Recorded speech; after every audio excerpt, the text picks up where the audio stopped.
భవిష్యత్తులో ఎలాంటి ఉద్యోగం ఎలా ఇస్తారు? ₹1 కోటి మీరు రాష్ట్ర ప్రభుత్వం నుంచి అనౌన్స్ చేయండి. ఇప్పుడు మీకు స్వతంత్రత ఉంది, ఇప్పుడు అనౌన్స్ చేసేయండి. ఈ క్షణాన ఇప్పుడు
ఆయన వచ్చి అందరినీ చూసి వెళ్ళిపోతున్నారు.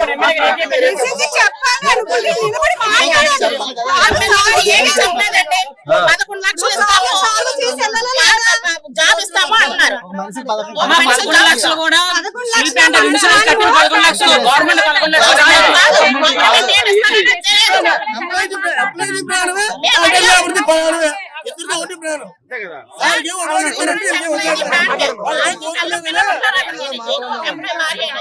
మాకు తెలుసు ఎంప్లాయ్ భార్య ఎంప్లాయ్ గురించి నాకు తెలుసు.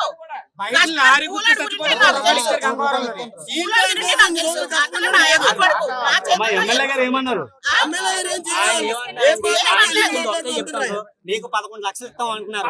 11 లక్షలు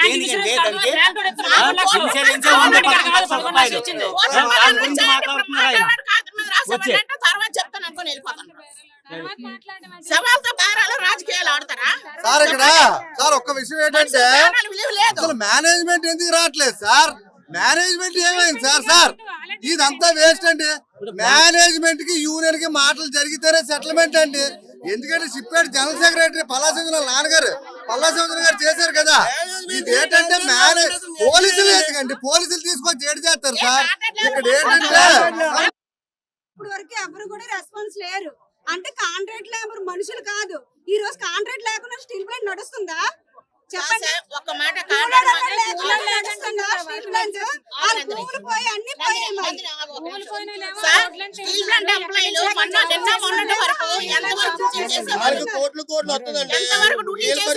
వెళ్ళి సంతకం పెట్టి ప్లాంట్ పొజిషన్ కి రావడానికి కారణం మనమే.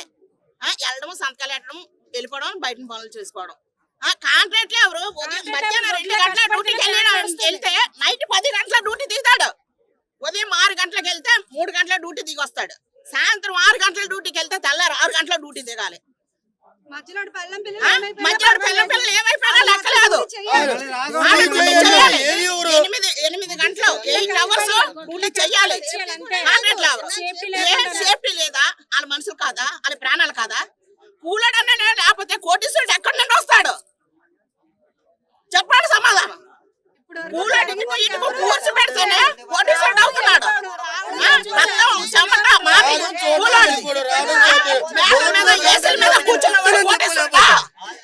ఎమ్మెల్యే, ఎంపీ, సీఎం, కయ్యమ్మ, పెయ్యమ్మ అందరూ కలిపి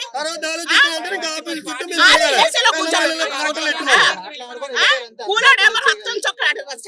రక్తాన్ని చొక్కగా కూర్చున్నట్టు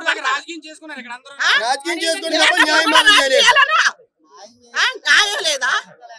వాగ్దానం చేస్తారు. మీకు కష్టం వస్తే మేము ఉన్నాము, మీకు కష్టం వస్తే మేము వస్తాము.